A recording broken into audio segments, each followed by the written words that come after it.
He had been lied to before. Not small lies, the kind that cost everything. His first company, his first engagement. The woman who smiled at the cameras and looked at the bank statements when she thought he wasn't watching. He had rebuilt everything. The company, the confidence, the ability to trust someone again. And then he met Clara. She was warm and genuine and looked at him like he was a person rather than a number. And he wanted to believe that. He needed to know for certain.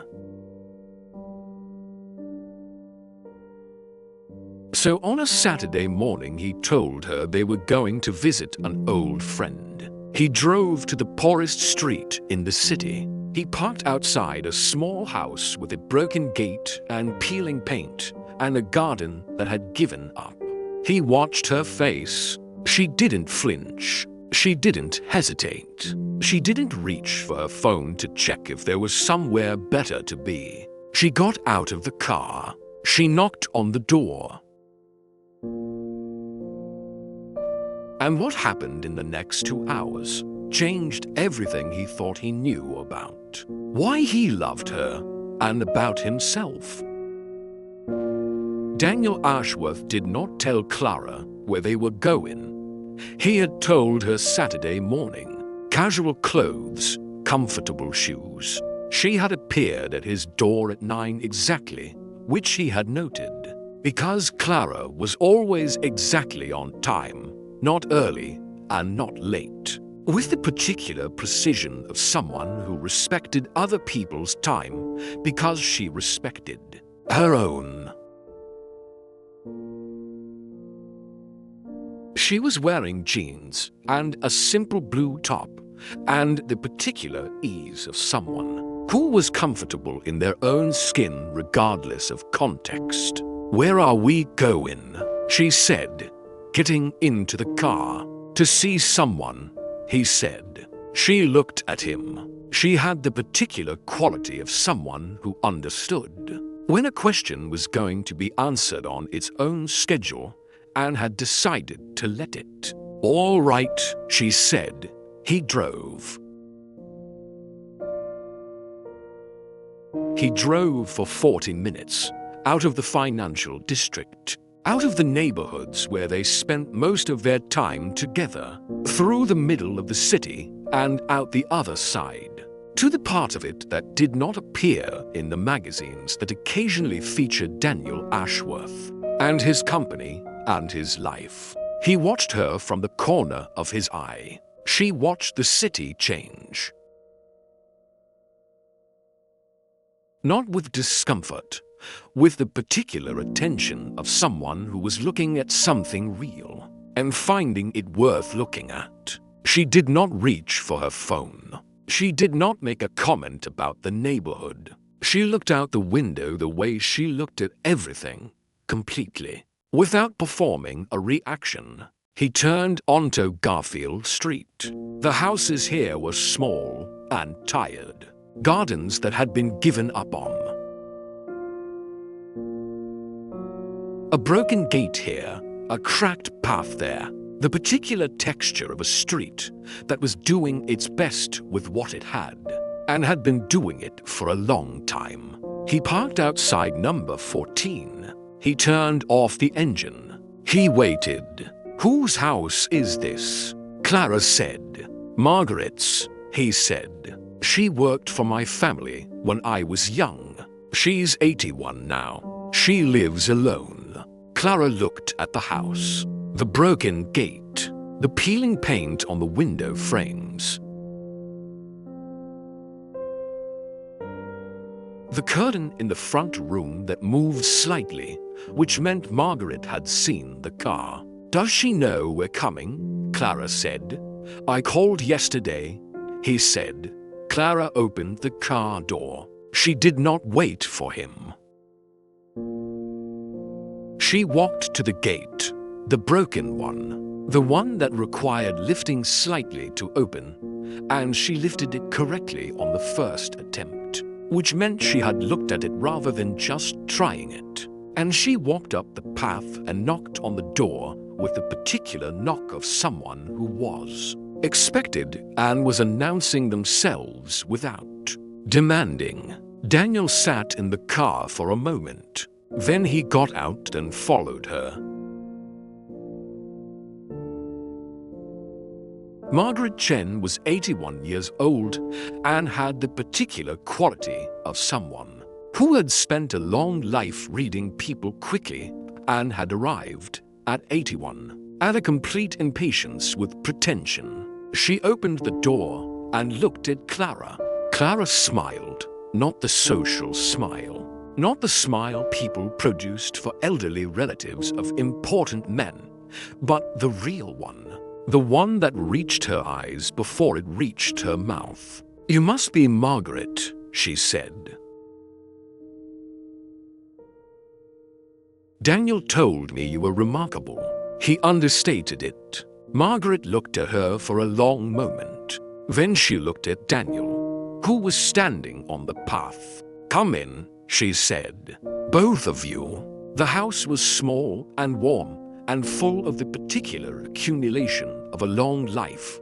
Photographs on every surface, books on shelves that had been read rather than displayed, a kitchen that smelled of something being made.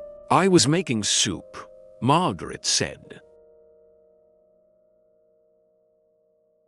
"You'll stay for lunch." "We don't want to impose," Daniel started. "You're not imposing," Margaret said. "I made enough." She went to the kitchen. Clara followed her. Daniel stood in the hallway and listened. "Can I help?" Clara said. "You know how to cook," Margaret said. "My grandmother taught me," Clara said. "She said a woman who couldn't feed people couldn't love them properly." "Smart woman," Margaret said. "She was," Clara said. "Gone 10 years. I still hear her when I cook. The sound of two people moving around a kitchen together, the particular domesticity of it, the ease that developed between people who were comfortable with each other without needing a reason." Daniel sat in the front room. He looked at the photographs on the mantelpiece. Margaret young. Margaret with her husband who had died 15 years ago. Margaret with a child he recognized as himself at perhaps 7 years old, sitting on her kitchen floor eating something directly from a bowl with the unself-conscious joy of a child who felt completely at home. He heard Clara laugh at something Margaret said. He heard Margaret laugh back, the real laugh, the one she reserved for people she had decided she liked. He sat in the front room of a small house on Garfield Street and felt something loosen in his chest that had been held tight for a very long time. After lunch, which was the best soup Daniel had eaten in years, which he said, and which Margaret received with the satisfaction of someone who knew it was true, Clara asked about the garden, not to be polite. She had been looking at it through the kitchen window while they cooked, and had the expression of someone who had noticed something. "The roses," she said. "The ones along the back wall. What variety are they?" Margaret looked at her. "You know roses?" "My grandmother again," Clara said. "She had a garden. She said roses were the most honest plant. They showed you exactly what they needed, and exactly when they needed it." "Come," Margaret said. They went into the garden. Daniel followed. The garden was, like the house, doing its best with what it had. The lawn needed work. The borders were overgrown, but the roses along the back wall were, he could see it now, looking properly, extraordinary. Old varieties, carefully chosen, planted decades ago by someone who had known what they were doing. Clara crouched beside them. She looked at the soil, at the leaves, at the particular angle of the stems. They need feeding, she said.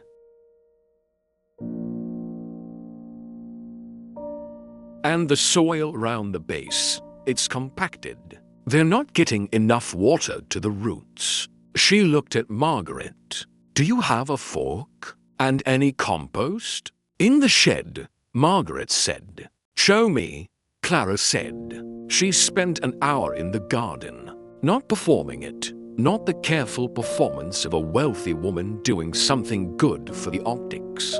Working, actually working, with the focused competence of someone who had done this before and understood what she was doing.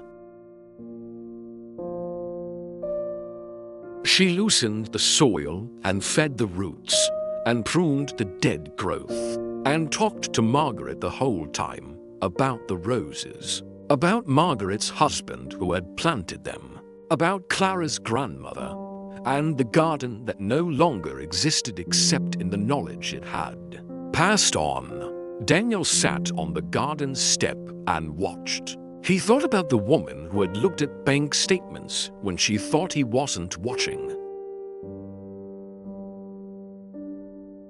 He thought about the particular fraud of performed warmth, how well he had learned to recognize it, how thoroughly the recognition had cost him. He watched Clara in the garden of an 81-year-old woman on a street that nobody important ever visited and thought, there is no audience here. There is no one to perform for. There is nothing to gain. She was doing it because the roses needed it, because Margaret loved them, because that was simply who she was. Clara went inside to wash her hands. Margaret sat beside Daniel on the garden step. They sat in the particular comfortable silence of two people who had known each other for 30 years and did not need to fill it. Well, Margaret said. Well, Daniel said. You brought her here to test her, Margaret said. He looked at her. I know you, she said. I've known you since you were 7 years old eating soup off my kitchen floor. You don't do anything without a reason. He was quiet for a moment. Yes, he said. I brought her here to test her. And he looked at the roses, the ones Clara had spent an hour on, the ones that were already, visibly, better for the attention. She didn't know she was being tested, he said. That's the point, isn't it? Margaret said. That's how you know. Yes, he said. She talked to me, Margaret said. Not at me, not around me. To me. She paused. People talk at old women in small houses, or they talk around them, to each other, about them. She talked to me. I noticed, he said. She asked about Arthur, Margaret said. Arthur, her husband, gone 15 years. She asked what he was like, not to be polite, because she wanted to know. Margaret was quiet for a moment. Nobody asks about Arthur anymore. Daniel looked at his hands. The roses, Margaret said. He planted every one of them. She knew that, somehow, without being told. She treated them like they mattered. They do matter, Daniel said. Yes, Margaret said. To me. And she understood that. She looked at him. Where did you find her? She was late to a meeting, he said. She apologized to my assistant before she apologized to me. Margaret looked at him. I knew then, he said. Of course you did, Margaret said. You just needed to be sure. Yes, he said. You're sure now, she said. Not a question. Yes, he said. I'm sure now. Clara was quiet for the first 10 minutes of the drive. Not uncomfortable quiet, the particular quiet of someone who had had a full morning and was sitting with it. "She's wonderful," she said finally. "Yes," Daniel said. "She misses him," Clara said. "Arthur, you can feel it in the whole house. The way she's kept everything." 15 years, Daniel said. "She hasn't moved anything." "That's not sad," Clara said. "It's love." She's not stuck. She's just not pretending he wasn't there. She turned to look at him. Some people take everything down, pretend it didn't happen. She kept it all up. That takes more courage. He looked at the road. "The garden," he said. "You didn't have to do that. The roses needed it," she said simply. "And she loves them. He planted them." A pause. "It wasn't a big thing." "It was," he said. "Daniel," she said. "It was an hour in a garden." "It was," he said.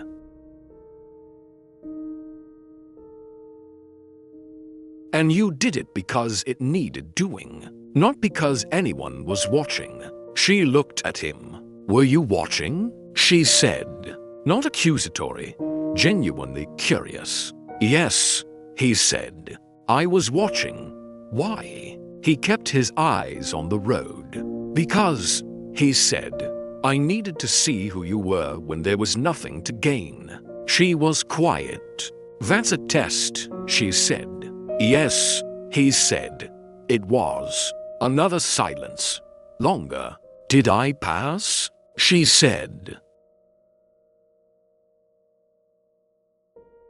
He looked at her then, briefly. The way you look at someone when you're driving and the road requires your attention, but the person requires it more.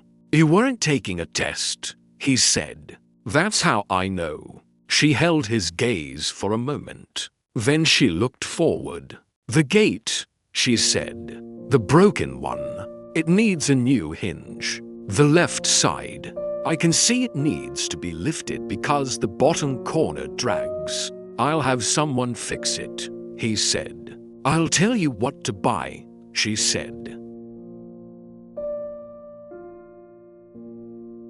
"It's a standard fitting. Takes 20 minutes. You know how to fix gates," he said. "My grandmother," she said. "Of course," he said. She laughed. He laughed. The city moved around them, ordinary and indifferent. And in the car, something that had been careful and held became, in the space of a laugh about a gate and a grandmother, completely easy. He fixed the gate himself, not because he needed to. He had people who fixed things. He fixed it because Clara had told him what to buy, and he had bought it. And he had gone back to Garfield Street on a Tuesday afternoon with the correct hinge and a screwdriver. And Margaret had opened the door with the expression of someone who had been expecting this. "She told you," Margaret said. "She did," he said. "Come in when you're done," Margaret said. "I'm making tea." He fixed the gate. It took 25 minutes because the old screws were rusted and required more persuasion than anticipated. He was aware, at various points, of Margaret watching from the front window with an expression he recognized from childhood. The particular expression she had used when he did something that met her standards. He went in for tea. "She's different," Margaret said, "from the others." "I know," he said. "The last one," Margaret said. She did not say the name. She had never said the name. "She came here once. You brought her." "I remember," he said. "She stood in my doorway," Margaret said, "and looked at the house, and looked at me, and I could see her calculating whether this was worth her time." She paused. She decided it wasn't. She was polite about it, but I could see it. I saw it too, he said. Eventually, Clara didn't calculate anything, Margaret said. She just writhed, like a person writhing. Yes, he said. Don't wait too long, Margaret said. I won't, he said. You waited too long last time, she said. In the other direction. You held on past the point when you knew. I know, he said. This time, she said, you know in the other direction. Don't hold on to the knowing without doing something with it. He drank his tea. Outside, the gate he had fixed was doing what gates were supposed to do, opening and closing correctly, without the drag, without the lift required. Small things. Done correctly. He thought about roses in a garden and soup in a kitchen and a woman who had talked to Margaret rather than at her, and had asked about Arthur because she wanted to know. He set down his tea. I'm going to ask her, he said. I know, Margaret said. Why do you think I made the good tea? He did not do it with a restaurant or a skyline or the particular theater of expensive proposals. He did it in Margaret's garden. He had asked Margaret. She had said obviously with the tone of someone for whom this was the only acceptable answer. He had asked Clara if she wanted to go back. Margaret asked about the roses, wanted to show you something, and Clara had said yes immediately, which he had noted. It was a Saturday morning again, 3 weeks after the first one. The roses were visibly better. The feeding and the loosening of the soil had done what Clara had said it would do. New growth, the particular green of something that has been given what it needed and is responding. Clara was crouching beside them when he knelt down beside her. She turned. She looked at him, at the ground, at his knee on the slightly damp grass, at his face. Daniel, she said. I brought you here, he said, 3 weeks ago because I needed to know who you were when there was nothing to gain. No audience, no reason to perform. I know, she said. You spent an hour on Margaret's roses, he said, because they needed it and because she loved them. You asked about Arthur because you wanted to know. You fixed a gate in your mind before I even noticed it was broken. He paused. You were exactly who you are, completely, without trying. She was very still. I've been trying to find that, he said, for a long time. Someone who is the same person in every room. In a garden in Garfield Street, and in a boardroom, and in my kitchen at 6 in the morning. He reached into his pocket. I found it. I found you. The ring was simple. Not the ring of a man displaying wealth, but the ring of a man who had paid attention. A single stone, the particular blue-gray of early morning sky, set simply in gold. Clara looked at it. It was my grandmother's, she said, quietly. He looked at her. What? The stone, she said. That color. My grandmother had a brooch with a stone that color. She called it morning sky. She looked at him. How did you know? I didn't, he said. I just knew it was right. She looked at the ring, at the garden, at the man kneeling in Margaret's slightly damp grass on a Saturday morning with a ring that was somehow exactly right without knowing why. Yes, she said. Single quotes, yes? Yes, she said again. Completely. He put the ring on her finger. Behind them, from the kitchen window, Margaret made a sound that was technically a cough and was actually nothing of the kind. Later, much later, after Margaret's celebration lunch and the drive home, and the particular quiet of an evening that contained something new, Clara said, "Can I tell you something?" "Yes," he said. "I knew," she said. "That day, I knew it was a test." He looked at her. "Not immediately," she said. "But when you parked and you were watching my face, I understood what was happening." She paused. "I thought about it, whether to say something." "Why didn't you?" "Because," she said, "the test was fair." She looked at him. "You'd been hurt. You needed to know something that couldn't be told, only shown. And the only way to show it honestly was to not know I was showing it." She paused. "So I decided to just be myself. Exactly myself. And let that be the answer." He was quiet for a long moment. "You knew," he said, "and you just were yourself. What else would I be?" She said. He looked at her, at the woman who had known she was being tested and had responded by simply being who she was, which was the only answer worth giving and the only one he could have trusted. "Clara," he said, single quotes, "yes. I have a confession," he said. "Tell me," she said. "The first time I met you," he said, "you apologized to my assistant before you apologized to me."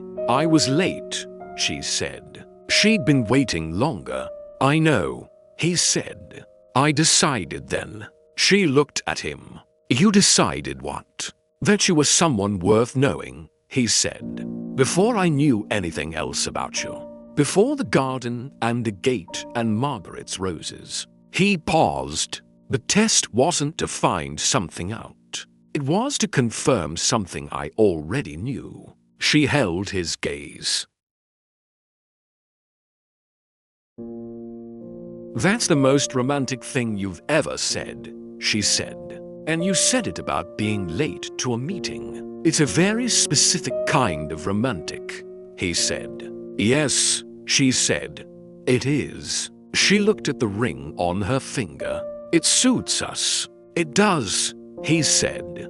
They were married in Margaret's garden, not because it was the grand gesture. Anyone who knew Daniel Ashworth understood that the grand gesture was available and had been deliberately set aside. But because Clara had said, when they were talking about where, Margaret's garden with the particular certainty of someone who had already known the answer and was simply saying it, he had agreed immediately. Margaret had said obviously again and had spent 3 weeks preparing the garden with a thoroughness that suggested she had been waiting for this use of it for some time. The roses were in full bloom. Arthur's roses, tended by Clara's hands, flowering on the day that Daniel and Clara stood under them and said the things you say when you have decided, completely and without reservation, that this is the person. There were 40 people, not 440, the ones who mattered, in a garden on Garfield Street on a Saturday morning in June. Margaret sat in the front row. She was wearing the blue dress she had worn to her own wedding 56 years earlier, which still fitted because Margaret was that kind of person. She watched Daniel and Clara and thought about Arthur and about the garden he had planted and about the morning she had opened her door to find a young woman who had knocked like someone who was expected and smiled like someone who meant it. She thought, he chose well. Finally, he chose exactly right.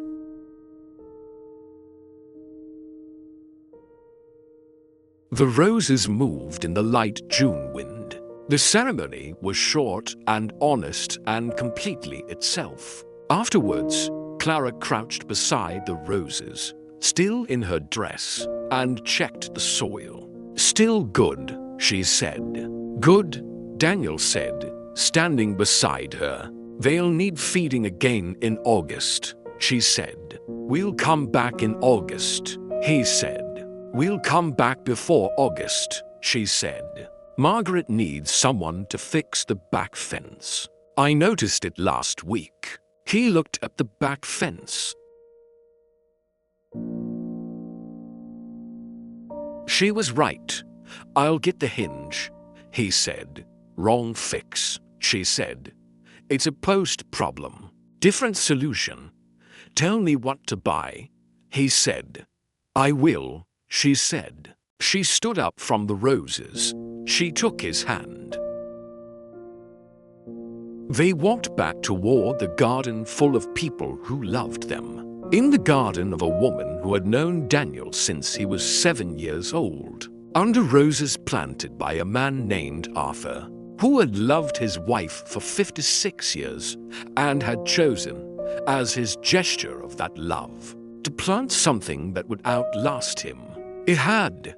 He wrote it in the notebook he kept for things he was still working out. He wrote, "I brought her to test her. She knew. She passed by not performing the passing."